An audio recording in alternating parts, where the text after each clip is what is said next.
Dream of the Red Chamber, Chapter 17. The Grand View Garden, the Daguanyuan, is complete. We're looking at the massive artistic and political problem facing the patriarch, Jiazhang. The imperial consort, his own daughter, Yuan Fei, is scheduled for a visit, and he has to come up with names for every single pavilion, bridge, and scenic view before she gets there. So what's the actual dilemma here? I mean, shouldn't she be the one to name everything? Well, logically, yes, that would be the proper thing to do. But Jiazhang points out that if they wait for her, the whole garden, this masterpiece, will feel, and this is a quote, lonely and uninteresting. Huh. So even with all the flowers and amazing architecture, without the words, it's just empty. Exactly. It's like an art gallery with no labels. So the guests around him propose a temporary fix. Okay, they'll draft some provisional names, 2, 3, 4 characters, just something that vaguely fits the meaning of the place. These will just be temporary plaques until the consort makes the final call. And this is where it gets interesting because Jia Zheng's reaction is, well, it's a bit of a performance, isn't it? Oh, a total performance. Yeah. He claims he's too rusty, too bogged down with his official duties. He says his own poetry would just be pedantic and old-fashioned. He's playing humble. But it's not humility at all. It's an opening. He's heard that his son, Baoyu, the one who hates formal studying, actually specializes in couplets. Yes, that he possesses this crooked talent. It's a fantastic phrase. He has this raw, unorthodox ability, and Jia Zheng has decided right here and now to put it to the test. So this whole tour of the garden is basically a high-stakes pop quiz for Baoyu. Absolutely. The pressure is immense. He's performing in front of his very critical father, and the whole thing is for an imperial visit. All right, so the test begins. Jia Zheng has the main gate closed, to make it all official. And right away, we get a lesson in aesthetics. We do. The entrance has 5 big bays, but it's completely unadorned, no flashy red paint. The walls are these water-polished stones with these really subtle carvings. The text says it's all to avoid rich and vulgar tastes, so they're showing off their status through restraint. Exactly. And the landscape design does the same thing. As soon as you walk in, your view is blocked by this huge green rock formation, a screen of jade green. You can't see everything at once. Jia Zheng literally says, what interest would there be if you could? It's all about the reveal. And then the path itself. It's this tiny winding trail called a sheep intestine path. What a great description. Isn't it? It weaves through these huge moss-covered white rocks that are shaped to look like, ghosts or beasts. It's all very dramatic. Okay, so that brings us to the first challenge. There's a blank stone plaque on this rock formation. It needs a name. And the guests, who are all scholars, they start offering up suggestions. Things like layered jade or brocade barrier. They sound fine, pretty standard. They're totally safe, predictable even. And Baoyu, who we know disguises anything predictable, steps up. But he does something really clever. He doesn't try to be wild and creative. No, just the opposite. He gets conservative. He says, inventing new is not as good as narrating the old.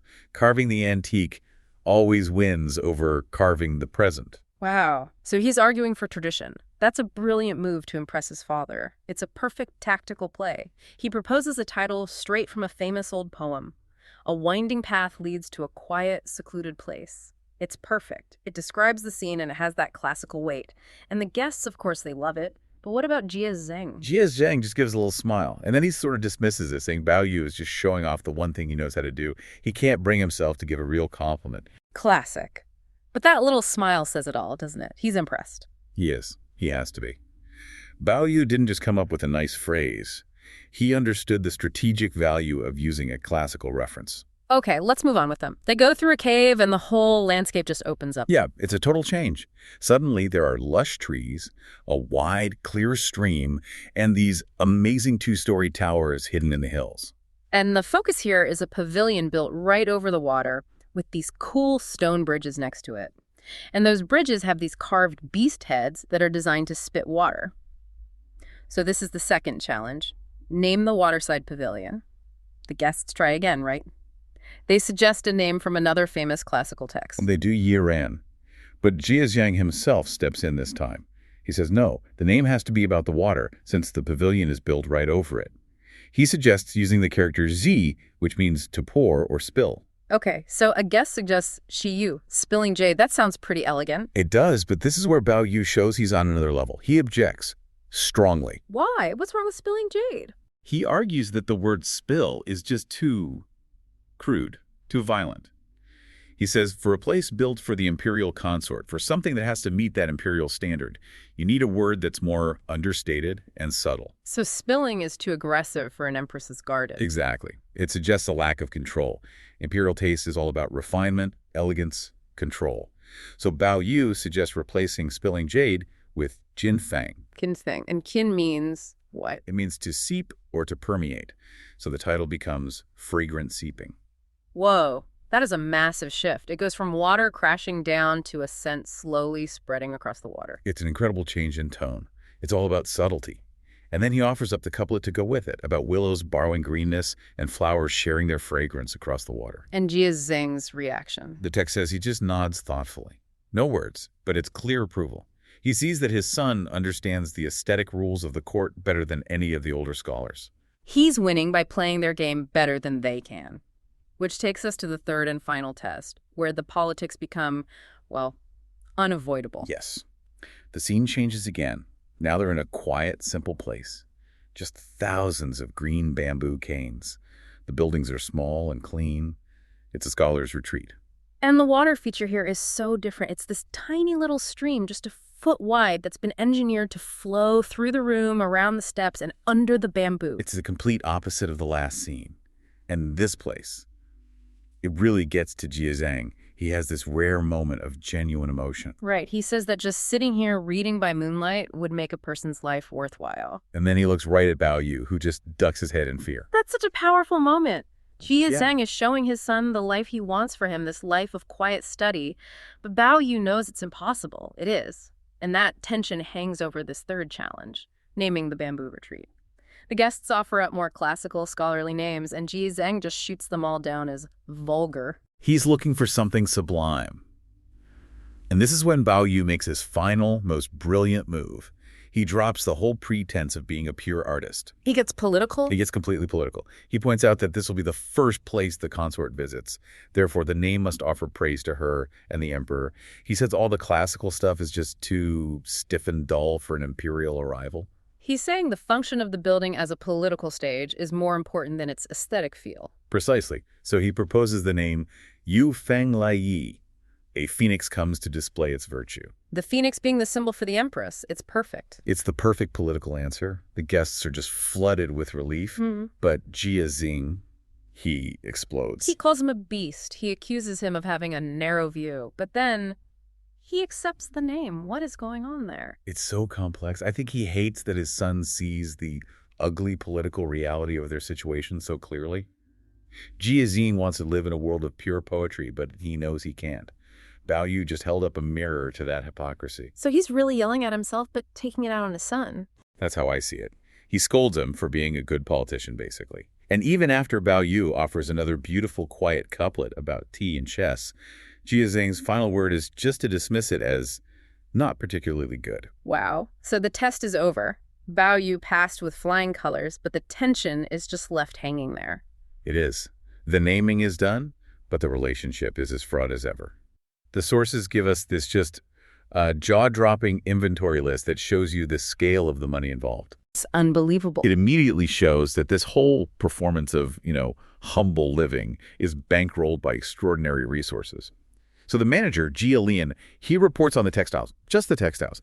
They need 120 sets of these huge official curtains, including ones described as embroidered pythons and carved silk. I mean, this is state-level luxury. But that luxury is kind of hidden under this guise of being rustic. So alongside the fancy silk, they list 800 exotic reed and bamboo curtains. And we're not talking simple reeds from the river here. The text says, crimson lacquer bamboo and gold thread rattan. And that's just for the windows. If you need a cover for a table or a chair or a bed in one of the dozens of buildings, you're going to need 1,200 pieces. Of each. Of each. Yeah. It just drives home the point that this is not some humble little dwelling. This is a monumental, staggering effort to stage a picture-perfect classical world. Which begs the question, if the goal is simple rustic beauty, why not just, not order 1,200 chair covers? That is the tension. The performance of restraint is clearly more important than actual restraint. Okay, so let's get into the tour and see how the aesthetics actually hold up. So the first stop is absolutely crucial because it sets up this primary tension, the illusion of the farmstead. They arrive at this deliberately constructed agricultural scene. Jia Zheng even says it was designed specifically to evoke in him the feeling of agriculture. And visually, it's flawless. You've got these low yellow mud walls covered in rice stalks, hundreds of apricot trees blooming like steaming mist and spraying fire, and fences woven from mulberry and elm branches. They even have the functional details right.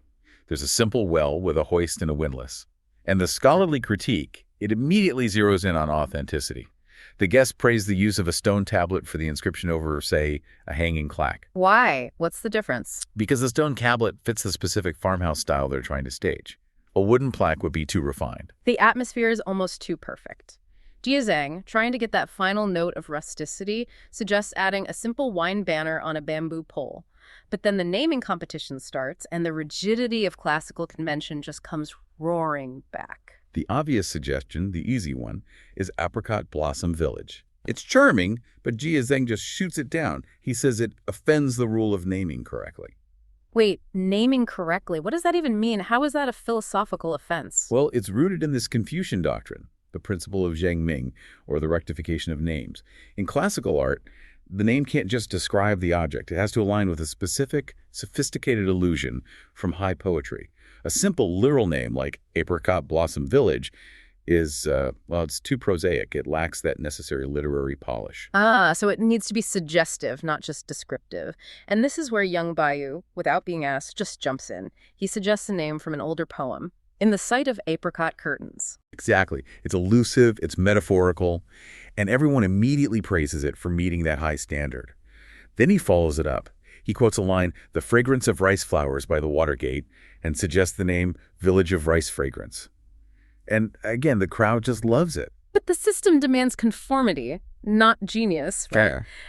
So we get this immediate brutal reversal. Jia Zheng just unleashes on his son. He says, "Ignorant beast, how dare you show off in front of the elders? You were only tested to see if you were good or bad, and you took it seriously." It's a perfect capture of that kind of tyrannical authority. The scholars might praise your cleverness, but the father has to punish the independents. Merit is okay, but only until it threatens the hierarchy. That abuse of power is so jarring. But Baoyu, he survives the poetry contest only to be forced into an even deeper philosophical battle when they move on to the architecture. They step inside the main building of the farmstead. It's a simple thatched hall with paper windows and wooden beds, all designed to strip away any hint of the family's true, wealthy appearance. And when Jia Zheng asks for his opinion, Baoyu just ignores all the praise from the guests and delivers this stunning insult. He says the area is far inferior to auspicious Phoenix coming to rest, which of course is the most opulent, richly decorated part of the whole estate. And Jia Zheng is, predictably, furious.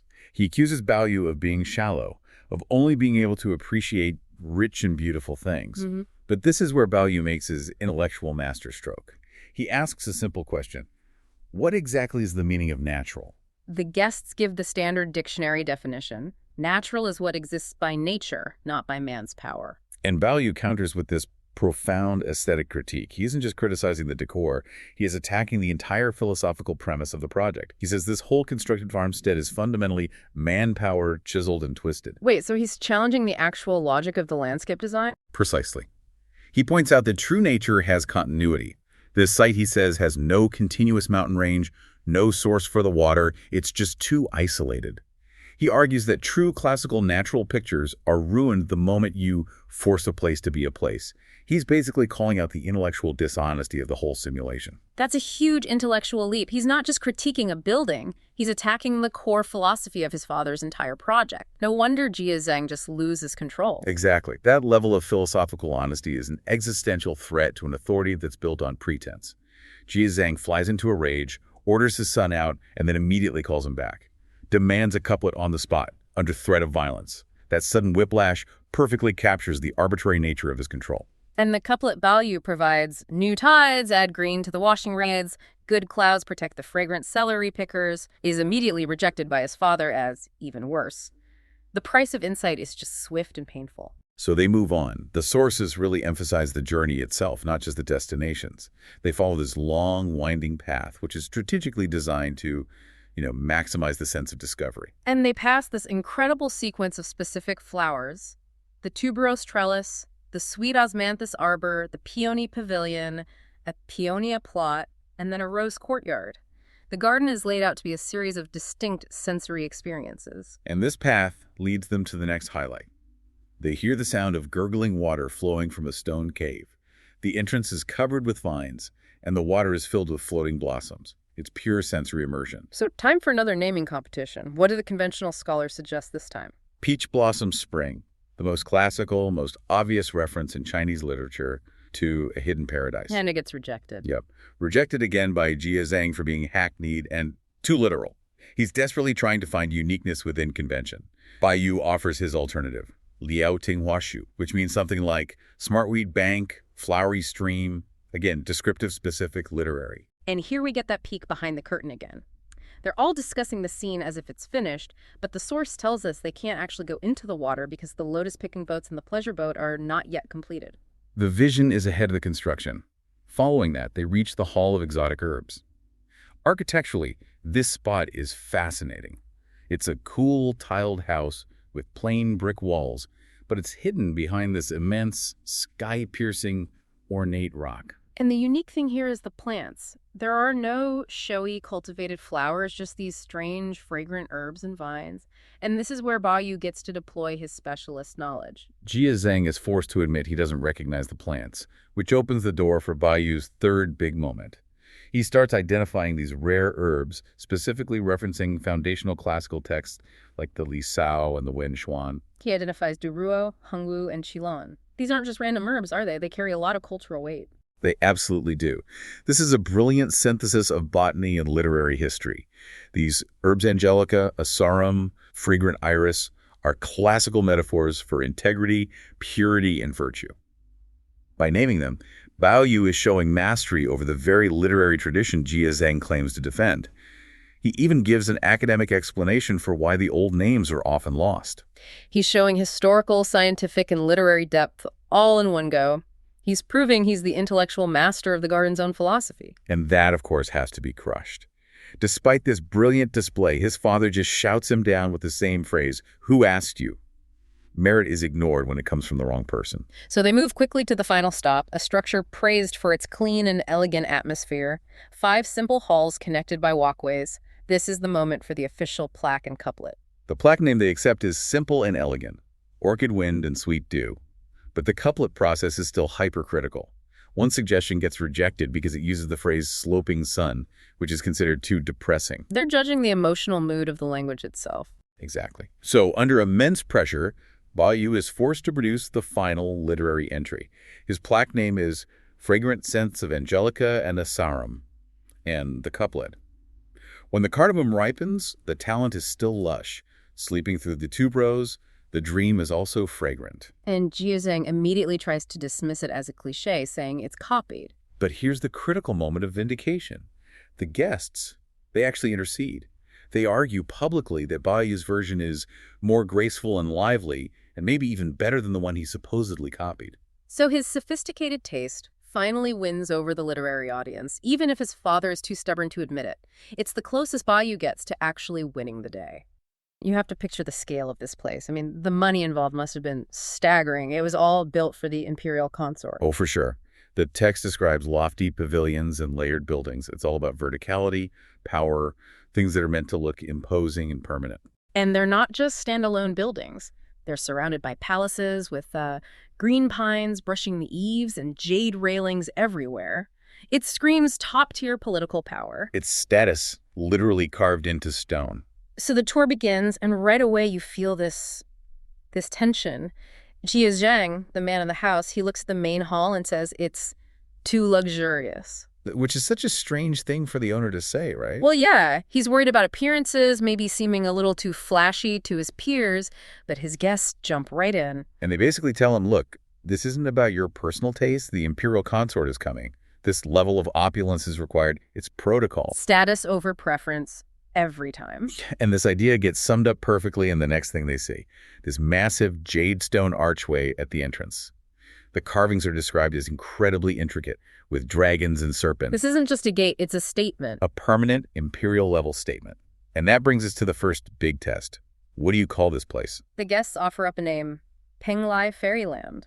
which Well, sounds, a little generic, a little cliche. Jiazhang just silently dismisses it. He doesn't even bother to comment. But this is where Baoyu is supposed to shine, right? He's supposed to be composing all these brilliant names. And he completely fails. He's not even paying attention. He's just staring at the archway. He's hit with this overwhelming feeling of déjà vu. He's convinced he's been here before, but he can't place the memory. Exactly. While everyone else is focused on the external task, the naming, he's lost in this internal spiritual moment. He's trying to connect with the soul of the place. And for having that artistic sensibility, he gets punished brutally. Jia Zhang's reaction is just ice cold. He laughs at him and calls him a chu sheng. Can you break that down for us? I mean, we translate it as beast or scoundrel, but that feels like it doesn't quite capture the weight of it. It's an absolute annihilation of his identity. In a Confucian society where your role as an educated, pious son is everything, being called a chu sheng reduces you to an animal. It strips you of your humanity. Wow, so this isn't just an insult, it's a social execution almost. And his father gives him one day to come up with a name for this one spot. The pressure is immense. And remember, they've barely started the tour. The text says they've only seen 5 or 6/10 of the garden. That's a great point about the pacing. They're in such a hurry, they just blow past all these other beautiful, quieter spots. Thatched cottages, stone walls. None of it matters. The tour isn't about appreciation. It's a bureaucratic inspection. They're just ticking boxes. So they keep moving, following the water, and they arrive at this big gate where the water rushes in, the source for the whole garden. Right. The text calls it a crystal curtain. It's obviously a key piece of engineering. So time for naming crisis number 2. And Baoyu steps up with a name that is perfectly logical. Qinfang Gate. Because it's the gate for the Qinfang Spring that feeds everything else. It's simple, it's accurate. It's based in reality. And what does Jia Zhang say? He calls it anermanence, and he specifically forbids him from ever using the characters Qinfang. So why? Why is the logical, correct name so wrong in his father's eyes? Well, I think it's because it's too obvious. It's too functional. An aristocrat can't just call a gate a water gate. It lacks poetry. Or at least it lacks the veneer of poetry. Jia Zhang wants something that sounds lofty and abstract, even if it has no real connection to what the thing actually is. It's perception over truth. The name has to sound like a grand poem, even a bad one. Precisely. And Baoyu's attempt to ground everything in an authentic artistic reality is just. It's destined to fail against that mindset. But he doesn't give up. The next stop is a courtyard, and this is where he really gets to show his deep literary insight. Yeah, they finally slow down a bit. You enter through this beautiful circular moon gate, and inside there's this incredible visual contrast. You have these huge, lush, green banana trees, but right in the middle there's a single spectacular West Mansion crabapple tree. And the description is so poetic. Hanging green threads, flowers spitting red powder. The color combination, that deep green and vibrant red, is clearly intentional. Everyone is captivated. And Jia Zhang mentions the flower's common name, daughter tangerine. He says there's a myth that comes from the daughter kingdom, but he dismisses it as absurd. He's the pragmatist, right? It's just a silly folktale to him. But for Baoyu, this is his moment. He jumps in, not to defend the myth, but to explain where the idea came from. He connects it back to the poets and scholars. He explains how they compared the flower's red blush to a lady applying makeup and its delicate look to a noblewoman in her private rooms. That's the key part, isn't it? It's not just that it looks feminine. It's about a very specific kind of sheltered boudoir elegance. Exactly. He's basically giving them a master class in literary etymology. He explains that this sophisticated metaphor eventually got dumbed down through common retelling. Until the subtle poetry was lost and replaced by a crude myth about a magical kingdom. The guests love it. They praise his intellect. But, being smart doesn't mean you get to make the final decision. Which brings us, of course, to naming crisis number 3. What do we call this courtyard? The guests throw out a few options. Banana crane is one. The other is radiant light casting splendor. And Jia Zhang and the others immediately latch on to radiant light. Of course they do. It sounds grand, formal, and abstract. Yeah. It reflects the glory of the family. It's perfect for the occasion. But Baoyu just can't let it go. He says the name is a pity. And here's his core argument. He says the whole point of this spot is the combination of the green banana leaves and the red crabapple flowers. Red and green are the fundamental colors of life. He sees it as this aesthetic ecosystem.